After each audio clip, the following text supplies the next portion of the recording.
everyone, TeraCMusic here. Today I want to take you through some music theory topics.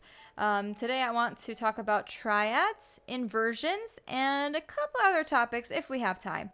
Before we begin, I do want to do a little bit of a disclaimer. This video is for people who already know most of the basics of music theory, so those who can read sheet music, those who can identify notes, right? If you see something on a staff, you know what note it is.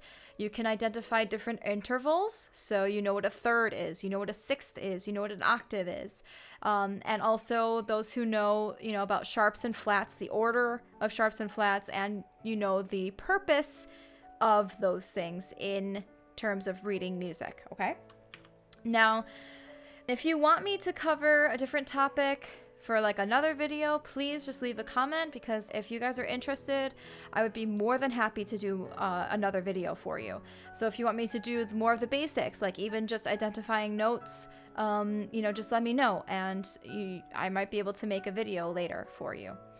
Now for this presentation, I want you to have a pencil, paper, and staff paper if you can, because I will be asking you certain questions, and I want you to be able to actually write down your answers, or on the staff paper even draw out chords and such. So I think it'll help you a lot if you do have staff paper as well. So if you need to pause this video, go right ahead, get yourself some staff paper, and then come right back. All right, and then lastly, let's just have fun, okay? Music theory is not supposed to be intimidating. It's supposed to be a really good tool for anyone who wants to make arrangements, or anyone who wants to compose even in the future. It's a really great tool and a really great thing to have under your belt. So it shouldn't be scary. All right, we're just gonna kind of go through this and hopefully make it kind of fun and easy for you guys. So first thing we're gonna do is triads. We're gonna learn about triads. So if you guys know what a triad is, then great. For those who don't, I'm going to just briefly discuss what it is. So a triad is considered a bundle of 3 notes, right? Tri means 3. So it's 3 notes that make up something that you can call a chord, okay? A triad and a chord usually are interchangeable, okay? So just for the purposes of this presentation, we'll say that they're pretty much the same thing. Now, these triads usually consist of a root, which is also called a tonic, a third, and a fifth, okay? Now, you can also consider the root or the tonic a first, if you want to just think about intervals. But the third is an interval, right? A third, and a fifth is also an interval. So that's why I want to make sure you guys know your intervals. Now, they are always stacked neatly, either on all lines or all spaces, okay? And I'll show you an example. So here we have tonic, right? We have the third showing you stacked, and then the fifth also stacked, right? All on lines in this example is complete triad. All right, now if you look at it, we could see what that root is. If you know what note name that is, then definitely write it down somewhere, okay? And then here's another example, okay? Now see how these ones are all on spaces. They're just stacked nice and neat, just 3 notes, okay? Now, how do we identify triads? Okay, so this is a lot easier than you think. So when the notes are stacked together nicely, all you have to do is just look at the lowest note, all right? And that note will be the triad name. Then from there, we can determine whether it is a major triad or a minor triad. So hopefully if you guys know your intervals, the thing that determines a major from a minor, right, a major triad from a minor triad is whether you have a major third interval or you have a minor third interval between, well, the root and the third, basically. So we'll just take a look at this example again. Okay, so we have the tonic, third, the fifth. Okay, so what triad is this? I'll give you a second to think.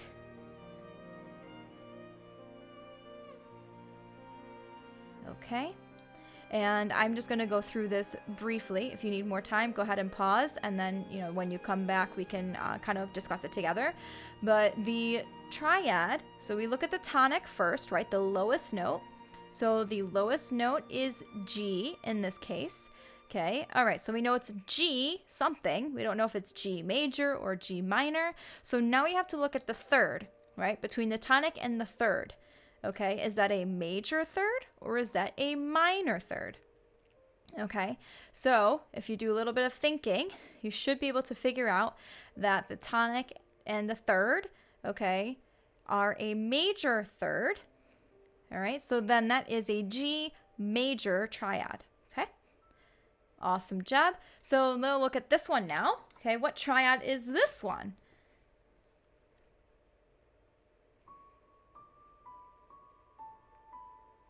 Okay, so you start again, the lowest note, okay, figure out what note that is.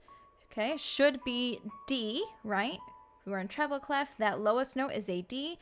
Now we have to determine whether it's a major triad or a minor triad. Okay, so we look D to the third, which is in this case F sharp. Okay, and you should have determined that it is a major triad because D to F sharp is a major third. Okay, great job. All right, so now I want you to just on your paper or notebook, whatever you're using to write on, go ahead and tell me what the triads / chords are for these. So you got 3 here, so I'll give you a second to do that.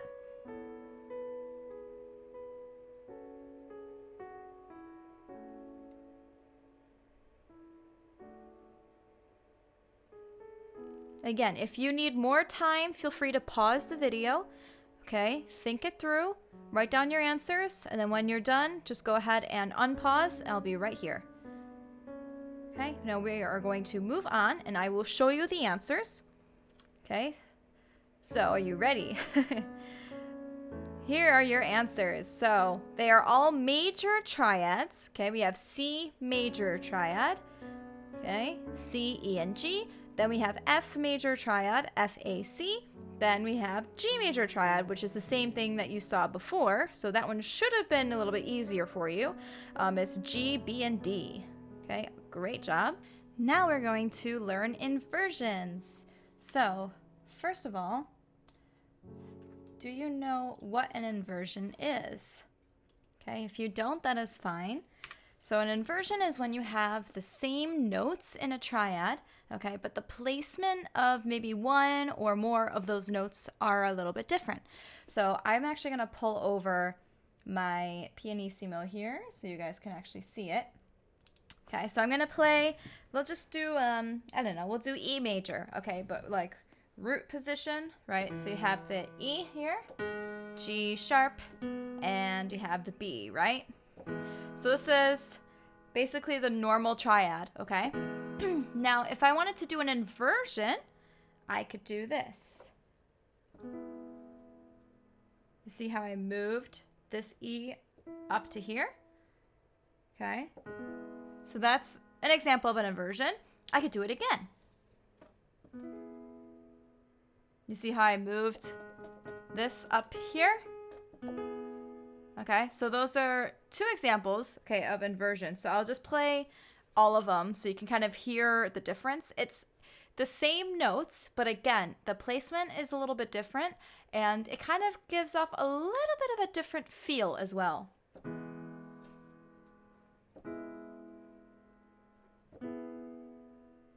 When we have a triad, right, or the standard chord with the 3 notes, there are 2 possible inversions, okay? So we'll take a look at a triad, okay, then we'll go through the different inversions together. So here's one, we have a C major triad, right? So we just have C, E, and G. So that is considered in root position, okay? When it's just stacked nice and neat like that, that is considered a root position. Okay, so do you know what a first inversion would look like? Okay, so think about this. What note would you move and where? Okay, so when we're doing an inversion, we have to move one of these notes. Okay, so just maybe think about that. Get yourself brainstorming a little bit. Figure out, how would I make a first inversion? Okay, and we'll go through this together. All right, so what we're gonna do, we look at the normal state of the chord, right, or the root position, like I said, when it's nice and stacked on top of each other. Okay, we take the lowest note of that stacked root position chord and we move it up 1 octave. Okay, again, you have to kind of know your intervals here. So the rest of the notes will stay as is. So you're only moving that 1 note up 1 octave, or an eighth if you like to think of intervals. So example, we'll do that C major triad, nice root position, nice and stacked, super neat, all on the lines. we're going to take that lowest note, which is the C. We're going to move it up 1 octave. Okay, again, and I want you to hopefully, if you have the staff paper, kind of just draw this and then, you know, actually do the moving up of the C up to the extra C up here. Okay, so that's what yours should look like. So I'll give you a second to kind of digest this.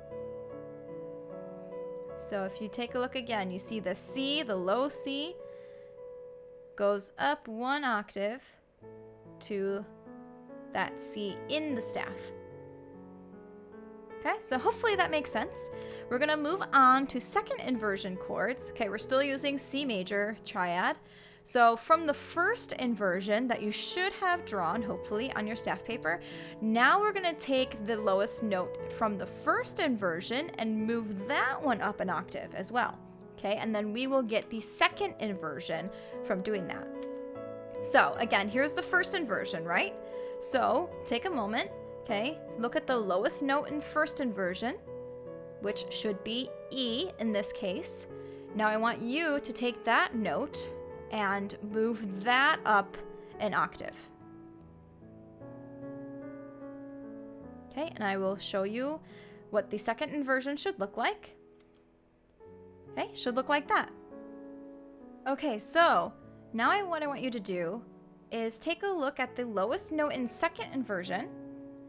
Okay, now if we were to take that lowest note, which is the G in this case, right? If you were to take that lowest note in second inversion and move that up an octave, what do we get? Okay, so why don't you actually go ahead and try that on your staff paper. So move that G up 1 octave. Okay, and I will show you what yours should look like. Should look like that. Now, if you look at the 2 that says root pos, right, root position, you have this here, right? So all on lines, stacked nice and neat. Now this one is all on spaces, stacked nice and neatly, right? Even though this is on lines and this is on spaces, it doesn't matter because we still have a C, E, and G stacked nice and neat here, right? C, E, G. This is also C, E, G. So even though this whole chord is 1 octave higher than this one, it's still root position, right? Because we still have this nice stacking here. Okay, so hopefully that makes sense. All right, now we're going to move on to 7th chords and inversions. So 7th chords, okay, I'm gonna ask you, do you know what 7th chords are? Okay, so maybe some of you do, maybe some of you don't. That is absolutely fine. Okay, we're gonna go through it, just review for some of you who know, and also just, you know, teaching you what they are for those who don't. So you know how our normal chords, or like the triads, have 3 notes, right? The 7th chords have 4 notes, right? They're called 7th chords because they include the 7th, right? The interval 7th of the chord. All right, so because we know the normal triads, normal chords have the root, or like the first, if you want to call it, the tonic, the 3rd and the 5th, right? That's like all triads will have that. Now the 7th chords include the 7th. So the 7th chords will have the root or the tonic or the 1st, whatever you want to call it. Then they have the 3rd, they have the 5th, and they have the 7th, okay? So we'll look at some examples here. Here we go. We have A minor 7th chord. So I just want you to look at the stacking here. Again, these are all stacked nice and neatly, all on spaces, right? And then here's another one, okay? Nice and neat. Love the stacking here, all on the lines, right? So we have a minor 7th chord, we have a dominant 7th chord, okay? So I will kind of maybe briefly go through the difference here. But the minor 7th chord, right, you would need to have a minor 3rd, A to C is a minor 3rd, and you would need a minor 7th, right? A to G is a minor 7th. If we were going to be having a major 7th, this would be G sharp, right? Because it would be the leading tone to A. But this is just a regular G, okay? So G to A is a whole step away. So we know that this is actually a minor 7th. So you have a minor 3rd and you have a minor 7th. Okay, so that's why it says A minor 7th chord. Now we'll look at this one. Okay, C dominant 7th chord. Now dominant 7th chords are very common. I will say they're very common in music theory and just very common when you're analyzing pretty much anything.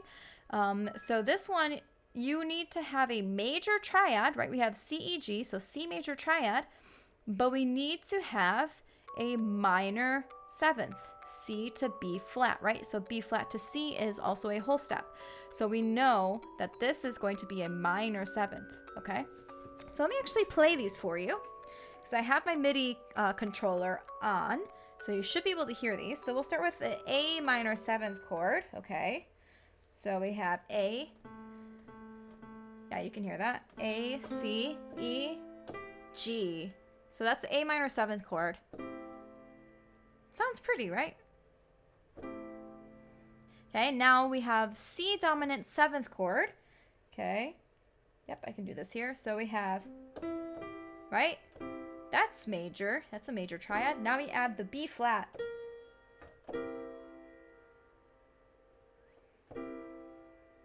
Okay, so that's what that sounds like. It's a dominant 7th. Okay, awesome. So again, just look at how nice and neat they are, either all on the lines or spaces in terms of them stacking together. So we're going to kind of do the same thing here in terms of the 7th chord inversions, okay? So the 7th chords have 1st and 2nd inversions like the normal triads, but since we have that 4th note, that 7th, we can actually do another inversion, okay? So we'll briefly look at these here. So we have the root, okay? Again, what you're going to do is you're going to take the lowest note and put it up an octave, okay? So it should look like this, okay? Then we're going to do it again. From the 1st inversion, take a look at the lowest note, put it up an octave. You should get that, okay? And I would also pay attention to how you write it, because if you have notes that are just like a second apart right here, they're just like a step apart, you have to kind of offset one of them so that it's easy to read, okay? So just make sure that you do that when you're drawing. All right, now from the 2nd inversion, we're gonna do it again. We're gonna take the lowest note and then put it up an octave. Okay, and this should be your answer. Okay, so this is the 3rd inversion. Okay, and if you want, we'll do it again, and you should get the root. And again, the root over here should be an octave higher than the root here. But they're still both root position because of these nice stacking that they have here. Okay. Now, I'm not sure if any of you know the numbers below the chords, if you know what they mean. But they basically represent figured bass, okay? So if you look at the lowest note, okay, so this is what they have here. So these are the intervals below, or sorry, intervals above the lowest note. So we have the C, okay, well we have E, that's a 3rd. We have G, that's a 5th, and then we have B, which is a 7th, right? Then again, from the lowest note, we have a 3rd, we have a 5th, and a 6th. Okay, same thing here. From this note, the lowest note, we have a 3rd, a 4th, and a 6th. So you just kind of keep going through this and you can see 2nd, a 4th, and a 6th. You can see where these numbers come from, okay? Now the simplified version, because a lot of these things are kind of assumed, it's kind of assumed that you'll have a 3 and a 5 when you have a chord. So if you just write 7, like if you just have the C and you write a 7, people will just know to have to like play this chord because of the fact that the 3rd and the 5th are almost always implied. Okay, so kind of same thing here. The 3rd is implied here, right? Because we're only going to write the 6 and the 5. Okay, so if you ever see figured bass, or you ever see anything like that, like Roman numerals even, like 4, 6, 5 or something like that, right? The Roman numeral 4 and then 6, 5. You know that that's going to be 1st inversion. 6, 5 always means 1st inversion, 7th chord. 4, 3 always means 2nd inversion, 7th chord, and so on. Okay. So that's just kind of something extra in case you did not know when we're kind of curious. I think that's kind of cool that you can just put numbers down and people will know what you want them to play because of this just knowledge of, oh, I know that, you know, 4/3 means second inversion 7th chord, so I'm gonna play that chord. It's kind of cool just reading numbers and knowing what to play. So just a little extra kind of cool fact for you. All right, so we're gonna kind of simplify things a little bit and we're gonna go into different types of motion, okay? So this is in terms of when you have two notes, like what we have here or here, right? So you see two pairs of notes, I guess I can say, or two sets of different phrases or lines, musical lines. And we're gonna look at the comparison, okay, between the two. You know, are they doing the same thing? Are they doing something different? And there's different names for the kind of motion that you're seeing. Okay, so we have some examples here. So take a look at the first picture, okay, and I want you to tell me what the two musical lines are doing in comparison to each other. So I want you to take a look at what this line is doing and what this line is doing. Like each time it moves to another note, what is it doing? Okay. So are they doing the same thing? Are they doing something different? Okay, I want you to take a look at that and you can write down what you think that they're doing. Okay, so what they're doing is they are going the exact same direction, okay? But not only that, they're going the same direction, also the same interval. Right? This is going up a second, up a second, up a second, up a second, up a second, down a second, down a second, right? This lower line is doing the same thing as this one. They're both going up the same interval, then they both go down the same interval, okay? So when it has that, it is considered parallel motion. If you think about it, parallel lines, what do? They never meet, right? So you'll see if this were to just keep going up and up and up, these two lines, musical lines, would never meet, right? So that's a good way to just remember that. Now let's take a look at the other one. Okay, so what are the dyads doing? Okay, so dyad is just another term for, you know, like these pairs of notes here. Okay, so this is a dyad, this is a dyad. Okay, so what are they doing? So take a look at what this top part is doing and what this low part is doing. And you do have these lines to kind of help you just kind of demonstrate visually what they are doing. So hopefully you can determine that they are going the opposite direction from each other, right? So when this one's going down, but this one's going up, okay, it's considered contrary motion, right? Contrary kind of means like opposite, right? So I think that's another easy thing to remember, okay? When these two are going opposite directions, it is contrary motion. Okay, great job. You guys are doing so great so far. Let's keep going, okay? We got two more types of motion here, okay? And that pretty much is the end of the motion part, okay? So we'll take a look at what the first picture is doing here, okay? So we should see, okay, what is the top note doing? What's the bottom note doing? Okay, so are the notes moving by the same interval? Okay, so take a moment and look. Okay, and I will show with my mouse. So this one is moving down by what interval? It should be moving down by a second, right? Now we look at this one, this is alto clef. Hello, violists. We take a look at this note. What is this note doing?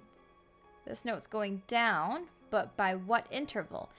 Is it going down by a second? Or is it going down by a different interval? Okay, and this is actually going down by a third. Okay, so this is going down by a second, this is going down by a third. So because of that, it's called similar motion. Okay, so they're both going down, but they're going down by different intervals. So it's not parallel, right? Because eventually this would meet this, right? Because it's not exactly parallel. Now, last one. What about this picture? What is happening here? Okay, so take a look. So we have this note here stays the same, right? But then this one is actually moving, right? So this one's moving down by a second, but this one's staying the same. So when this kind of thing happens, we actually call it oblique motion. Okay, one note will stay the same, and then the other note will move either up or down, okay? Doesn't matter what interval because this is staying the same. If this one's staying the same and this one's moving, no matter what direction it is and what interval, it's going to be oblique motion, okay? So hopefully that makes sense. If you guys have any questions, feel free to just leave a comment and I will respond. I want this to be interactive, so I know I'm kind of doing a lecture right now, but I want to, you know, open this up as like a discussion. So we are gonna move on, but first we're going to do just a quick tip here. So in terms of the oblique motion, if you have it like this, or you have it like this, right? So this one note, it's just one note here, but this one's moving, right? Or we repeat this note and then it moves, okay? It does not matter. Okay, these are both still oblique motion. Okay, so you do not need to re-articulate or rewrite this stationary note here. It could be like this, and it'll still be considered oblique motion. Okay, we are going to stop here for today. Okay, we are going to learn modes next time though. So if you are curious and you're interested, you want to know about modes, just definitely check out the next video, which should be out soon. And again, if you have anything else that you want me to go through, even just intervals or note identification, really any topic within music theory, just comment below, let me know, because if the interest is there, I will definitely make more videos like this for you. Okay, so thank you guys so much for just sticking around for this entire video. I hope you learned something, and I will see you soon. Bye.